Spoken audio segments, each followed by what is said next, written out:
What's up, WrestleHeads? Welcome back to the channel. For those of you that are new, this is Oatsamania, where I talk about everything wrestling, and we also play a lot of wrestling games, as you may have seen. I'm brand new here. My name is Captain Oats. I do have another channel, Captain Oats TV, where I do a variety of stuff, including some wrestling stuff over there, where I try to play every wrestling game ever made. The series I have called Wrestling Through the History of Console Games. Knowing that I would have taken this endeavor this year to start a wrestling channel, I would have actually done that over here. But we've already started over there, and I got lots of episodes already. So we're going to keep that there for now. But Oats Championship Wrestling, my eFed that you can be part of, will be restarting in 2K24 is actually coming over here. We got some stuff coming down the line for 2K23 while we wait. So yeah, stick around for that. But anyways, let's talk about wrestling. This week, there's been a lot, right? So to start things off, there was the allegations of Vince McMahon. He stepped out. He is no longer part of TKO and WWE.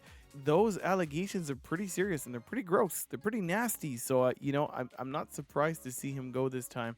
Yeah, very gross stuff. So anyways, I'm not going to talk too much about it. There's lots of other YouTubers that I'm not going to cover. I think it's absolutely disgusting. But if you go to Google, just write Vince McMahon allegations, it's it's gross. And there's a lot out there. Probably never going to see him again. I don't think he'll be mentioned in the WWE anymore. Like this is it's a little bit it's gross. Anyways, part of all that is Brock Lesnar. He was actually supposed to be in the Rumble. His spot got replaced, and the WrestleMania plans for him have actually been canceled, is what I'm hearing.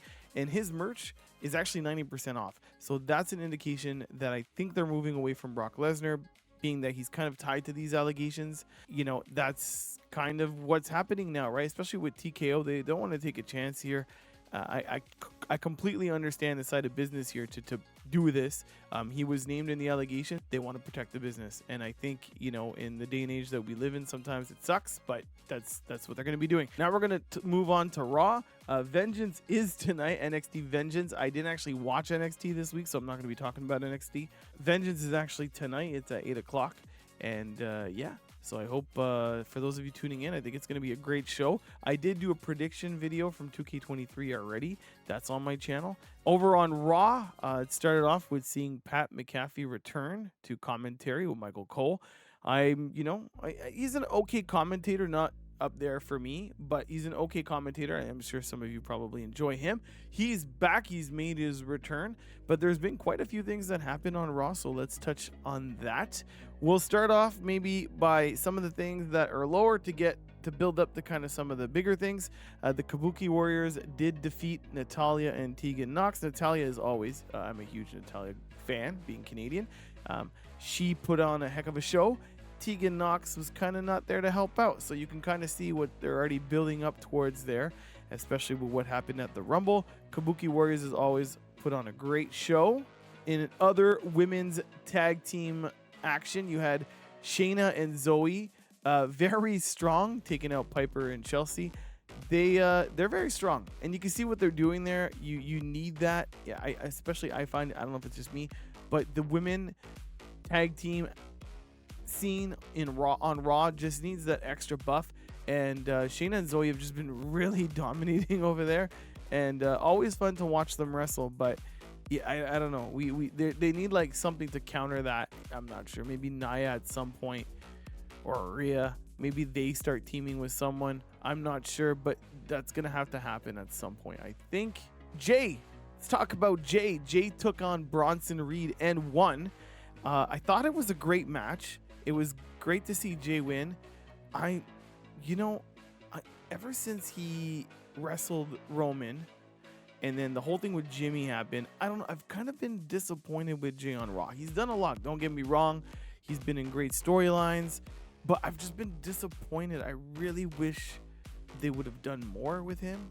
Something's missing to Jay. I think defeating Bronson Reed was huge.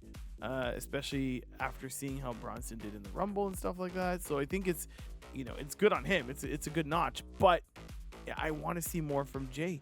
There's too many people in the title pictures right now, but I don't know. What do you think happens to Jay at WrestleMania? Yeah, so maybe they're gonna do Jay and Jimmy at WrestleMania. I have no clue, but I feel like something has got to happen, right? So yeah, watching that match, Bronson Reed and Jay, I don't know.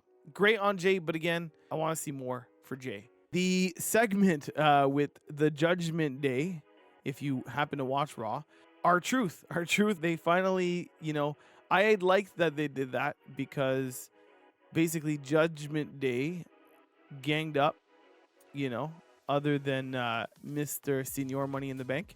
They all ganged up on R-Truth. They whooped them around, including Miz, who tried to come to his aid.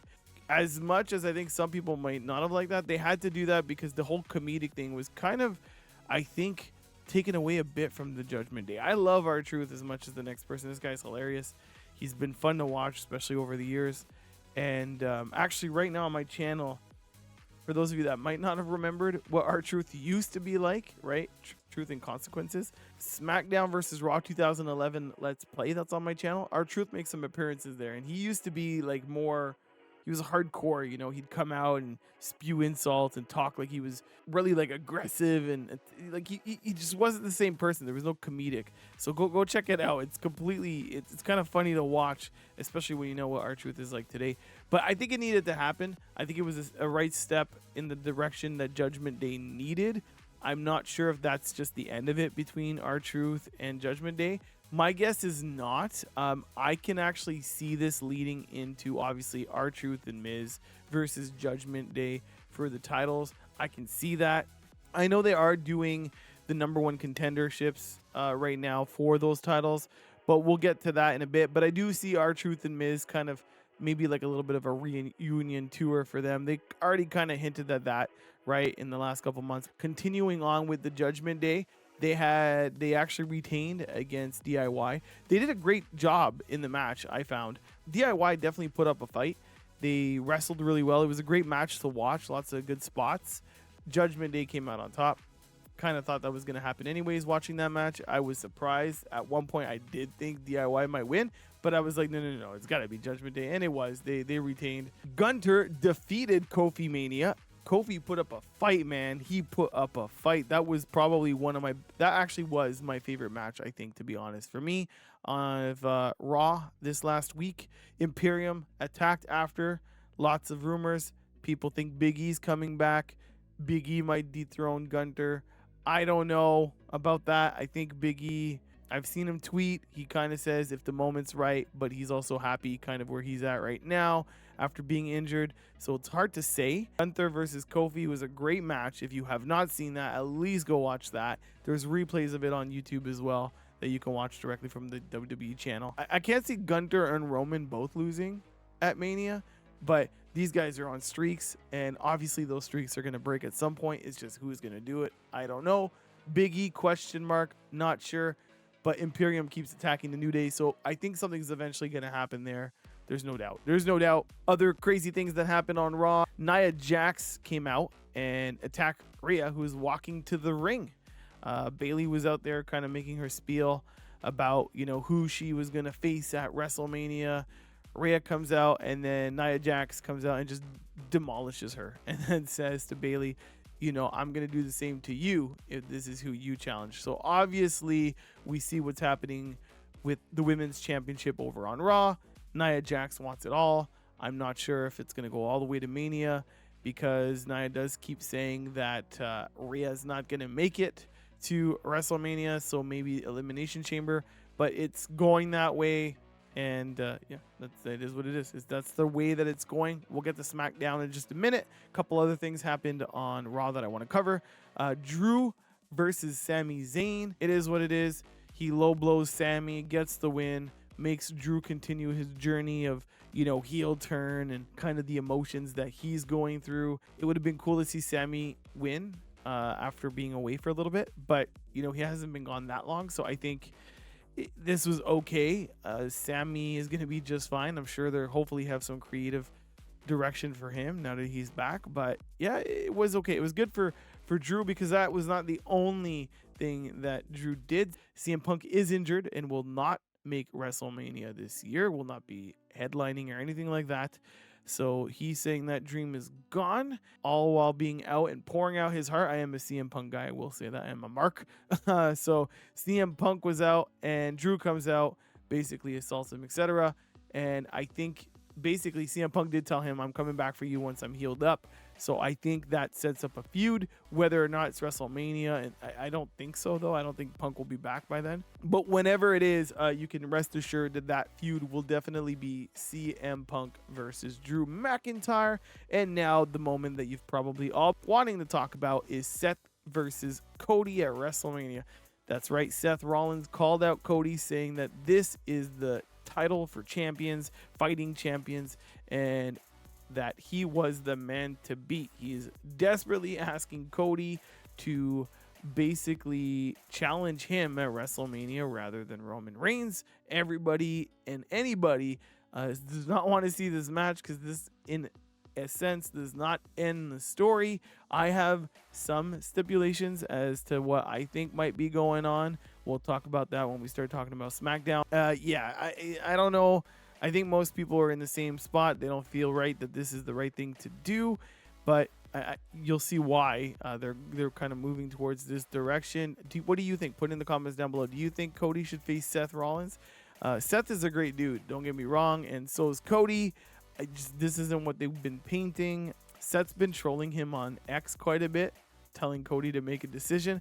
Drew's also been trolling CM Punk a lot. So if CM Punk is not as injured as we think and he comes back at Mania, I could totally see it that's why they did what they're doing right now. But I'm pretty sure Punk is injured. I don't think this is a work of any kind. I think he'll come back and then they'll do that feud. But yeah, Drew's like right now is really trolling CM Punk on X. It's pretty crazy.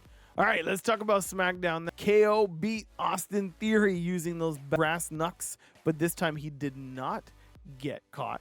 And that was all thanks to Logan Paul. He threw those brass knucks into the ring, trying to get them to Theory, but KO got them. And this time he hid them in time and was able to pick up a victory over Austin Theory's. KO and Logan had a bit of a exchange of word in the ring. And my favorite line was Logan's like, "You stink." And he's like, KO responds and he's like, "Yeah, I showered in Prime before I came out." That to me was like peak. It was hilarious. Yeah, I want to see more of this. I was wrong. I thought that maybe this was the end, but it looks like they're going to keep pushing this. And maybe because Logan keeps cheating like that with those brass knucks, this might set up some sort of fight, street fight or something like that at Elimination Chamber. Or maybe this goes all the way to WrestleMania and then that has plans for KO. I don't know. You probably, if you're not new to the channel or if you are new to the channel, KO is one of my top wrestlers right now for me. Top 5 easily. So yeah, I hopefully, they have a direction for him. I'd like to see it. So other than that, I'm not sure. But yeah, I'd like to see that. We did have a debut on SmackDown. Tiffany Stratton from NXT is now on SmackDown. And as soon as she came out, right, she signed her contract, comes out of the GM's office, and Michin is out there with Bianca Belair. And I'm trying to think who else is out there. Naomi had also come out because she's back on SmackDown. So Naomi was there, signed her contract. She's back on SmackDown as well. And they're all out there. And he comes out. There's a bit of an exchange of word. She slaps Michin in the face, which later turns into a match. A great match, nonetheless, for a debut. If you haven't seen her, if you haven't watched NXT, I think you will enjoy her time on SmackDown. She's definitely a talented wrestler. And she's not terrible on the mic. So I think you will enjoy her on SmackDown if you did not watch NXT. Yeah, she's here now. So I think you might enjoy that. Tyler Bate and Pete Dunne are now the #1 contenders after a crazy Fatal 4-Way tag team action on SmackDown. It was a pretty good match. Lots of spots. And yeah, Pete Dunne and Tyler Bate came out on top. They are now the #1 contenders. I think most people probably saw that. They've really been pushing these guys since they started teaming up, and especially since Pete Dunne is Pete Dunne again, right? So I think ever since that's kind of happened, you've seen it there. I'm not sure who else goes into this #1 contender match. I like I said, I think there's a lot of other tag teams that are kind of on the move. So this contendership is just like, it is what it is, but they have bigger plans. You can kind of see it. There's a lot of teams that are doing well, like DIY, Imperium's kind of getting in there with the New Day. I know they're all kind of doing their things, but they're all moving, and they're obviously going to want a piece of that, right? And then, of course, you have The Miz and and R-Truth, who are already kind of feuding with the champs. So I don't know. It'll be interesting to see how this tag team division is unfolding, because it's kind of crazy right now. Speaking of teams, Damage Control is pretty much over, or kind of, right? The Kabuki Warriors, along with Io, basically beat up Bayley, because Bayley was calling them out for always making fun of her, and etc. and etc. She had a steel pipe, basically stopped the attack from those three, and then just challenged Io to a match at WrestleMania. So if you're wondering who Bayley's going to be facing after winning the Women's Rumble, which by the way was the best Rumble in my opinion, it was the best one, the women's put the best show, yeah, that's where it's going. So Damage Control kind of over now, and Bayley and Io will be facing off at WrestleMania. Now, to get to the end of this, it looks like Cody Rhodes is not finishing his story. He came out to the ring while Roman Reigns was there and basically said finishing the story isn't just winning the title, it's actually ruining and ending everything that Roman Reigns stands for, and etc. But he says that his time will not come at WrestleMania after being given advice from someone who gives them counsel. If you haven't seen it by the news by now, that person was Dwayne "The Rock" Johnson. The Rock came out, and everything that we've been seeing and rumors and hearing, yeah, it's The Rock. The Rock comes out, says no word, they go face to face. If you've seen the off-air stuff, The Rock gets booed hard. He's been getting booed at live shows. People did not want to see this match. People want Cody to go versus Roman at WrestleMania in order to end his story. Whether or not it's happening, I'm not sure at this point, but I can tell you that most people are not happy about what's going on right now. But I think it is what it is. Like, what else are you going to do? Put in the comments down below. Let me know where you stand. Do you think Cody should finish his story? Do you think that by Cody not facing Roman, it's not ending the story? Do you think there are other ways to end stories? Hear me out on this. Painting for Elimination Chamber has not yet happened, right? And Cody did say he's coming after him. He said just not at WrestleMania. What if somehow, Cody, Roman, Elimination Chamber? The Rock never said, as far as I'm concerned, that he wants the title. He just, I think, wants to put an order, right, to the bloodline. So how about this? The Rock helps Cody win the title from Roman at Elimination Chamber. Streak is broken. It is done. It's a done deal, right? WrestleMania, Roman, The Rock still happens. That's probably still a main event. Cody is still the winner of the Royal Rumble. As the new champion, still faces Seth Rollins. Now, I know most people hate this, bringing the titles together again, but maybe briefly. Or maybe you have an actual fighting champion, right? I think that's kind of the issue and kind of what they were pointing at, but they put these titles and split them up way too often nowadays. Anyways, put in the comments down below. Let me know what you've thought. Let me know what you enjoyed the most about this week in wrestling other than NXT. You can put it down there anyways. I did watch like the top 10 and read the news and all that. I just haven't physically watched it. Vengeance is about to start in half an hour while I'm recording this, so hopefully I get to watch some of that early in the week. I'm not gonna have time to watch that tonight. But anyways, yeah, what a crazy week of wrestling we've had. I'm a big Rock fan, by the way. He's my all-time favorite wrestler. Pretty close to Bret the Hitman Hart. Those guys are kind of like one for me. For me, I did want to see Cody finish his story. So I'm a little bummed out about that. But like I said, as you saw, my thinking, there might still be a chance. That's it from me, WrestleHeads. I hope you've enjoyed it. If you want some more wrestling content, don't forget to like, share, subscribe, and turn on that notification bell. And we'll catch you for some more Oatsamania on the next one.